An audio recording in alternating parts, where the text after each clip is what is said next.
Ladies and gentlemen, this is an article that came out in Yahoo Finance. Opioid antidote inventor. We're in the next phase of this opioid crisis. Now, what they mean is a lot of people are now dying from fentanyl. Fentanyl seems to be the biggest thing that drug addicts are overdosing on now. All right, so let's get into this story. And we know they're lowballing the number. 72,000 Americans died of a drug overdose in 2017. At least two-thirds of those deaths are linked to opioids, according to new preliminary estimates from the Center for Disease Control and Prevention. Prescription opioid use is declining, but experts point out that the drugs are becoming deadlier.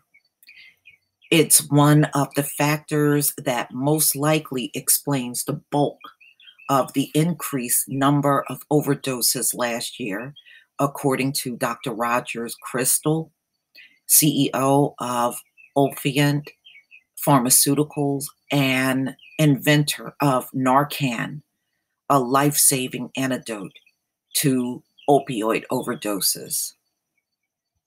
Yeah, well, Dr. Roger Crystal, you're a very rich man. You gotta be. If you invented Narcan and it's used as heavily as it is today, you're a very wealthy man. Okay, so you can see they're showing you from the 1999 when the trend of overdose deaths had began. And actually, it began before then because a lot of people were talking about all the OxyContin deaths, even back in the 90s. I think they just started reporting on it in 1999. You know how they are in this country, especially for things like this. And it shows you how the trend just continues to go up. And actually, the drug trends in America has been skyrocketing since the 70s. And they were saying there's no point in time from the 70s all the way up until now has it declined. It just shows you that each year more and more people go on drugs. Okay. The Opioid CEO notes that many of these deaths are linked to fentanyl, a synthetic opioid that was reportedly the cause of singer Demi Lovato. Yeah, we heard about her overdose a few months back.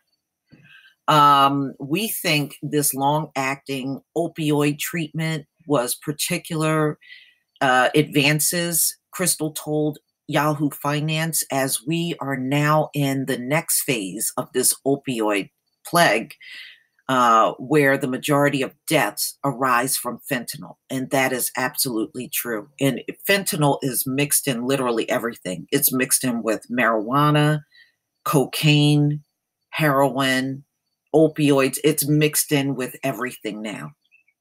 They just throw fentanyl in literally everything. Okay. And why is it on the rise? It's on the rise because the dealers sell it at such a cheap price. And as long as the street drugs are really cheap, you're going to always have a surging drug situation in your country. You know, the dealers are smart. They sell these drugs so cheap. These drug addicts are not going to turn it down. And a lot of times when they're on heroin, they need several hits of it in one day. So the dealer, even at a cheap price, they're still making a killing off of these drugs. You may have the same customer coming back 7, 8 times in one day.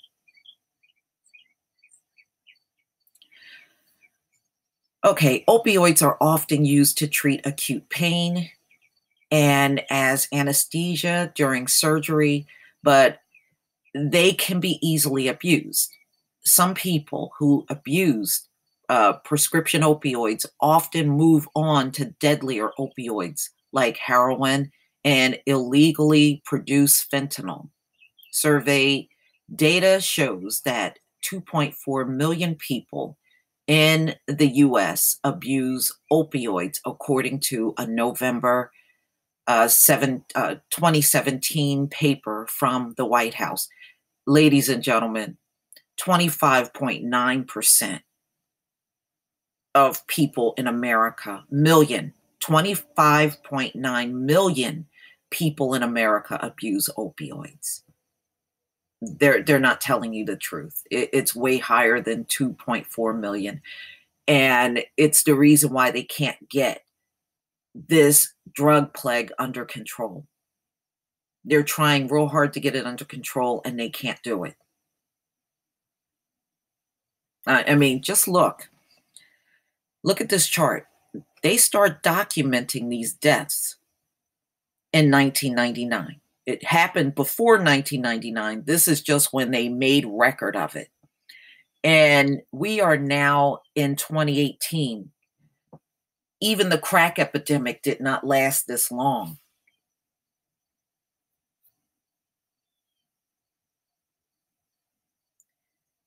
They have a problem that just simply cannot be put under control.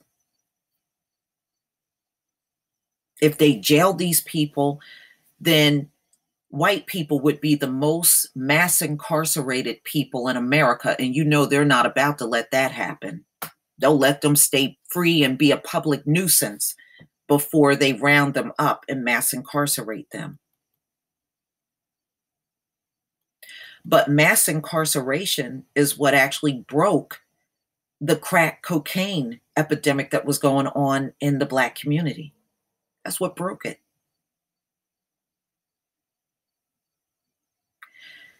See, they want to deal with this thing without mass incarcerating their people.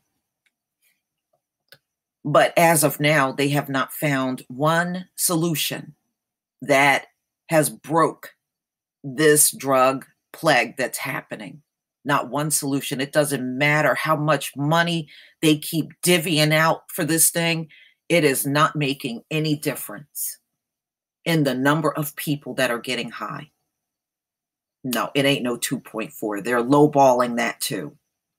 It's 25.9 million. In 2017, the sharpest increase among 72,000 drug overdose deaths, with fentanyl accounting for 30,000 deaths, according to the CDC. Only 22 states report to the CDC, not all 50 states. See, another trick that they play when they put these stories out. For his part, Trump has blamed China for the fentanyl abuse in the US. Okay. However, Kaiser Health News reported that Trump's trade war may make China less likely to cooperate with the US to stem the flow of fentanyl into the US. And I can tell you right now, China has never done anything on their end to stop it. And whatever they're doing, it's very minimal. It's very minimal. Most of the fentanyl that comes from China makes it into the US undetected. And they're pissed off at Trump. So you know they're not about to do anything about all this fentanyl coming in. They don't care. They don't care. Plus, China is trying to be the next superpower in the world. They're trying to get the US out of the way. For the most part, that's what a lot of this is about. They want the US gone as a superpower on this earth. And they want to step in as the next one to rule. And as long as this drug trend keeps continuing in the US, they're damn near there now. I think the biggest thing that America did from the past all the way up until now, they let the whole world see how socially America has never done well as a country. There's always been infighting in America. There's always been racism. There's always been all kinds of issues with policing now. You know, America don't solve their problems. They let their problems just marinate and get worse and worse and worse.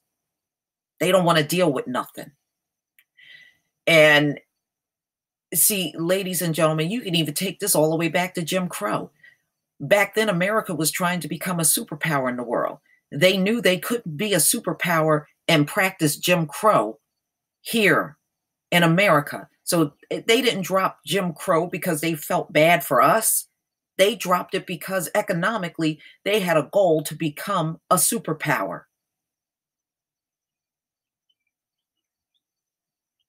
you know, they wanted world domination, and they did get it, but they would never have gotten it if they would have continued on in this country with Jim Crow. The rest of the world would never have gone along with it. But as you can see, China is rising economically. They are rising to the top. And I have to agree. What kind of dummy sends all of their work, all of their manufacturing jobs over to your enemy to do? And then now they're rising in the world and you're complaining about it. Woo, I guess it's those high IQs again. That means the economic costs of the plague could just keep growing. In November 2017, the White House estimated that in 2015, the economic costs of the opioid plague was $504 billion, or 2.8% of GDP that year. That's over 6 times the most recently estimated economic costs of the plague. Now, ladies and gentlemen, altogether, they have spent over $1 trillion on this epidemic alone. They have spent over $1 trillion.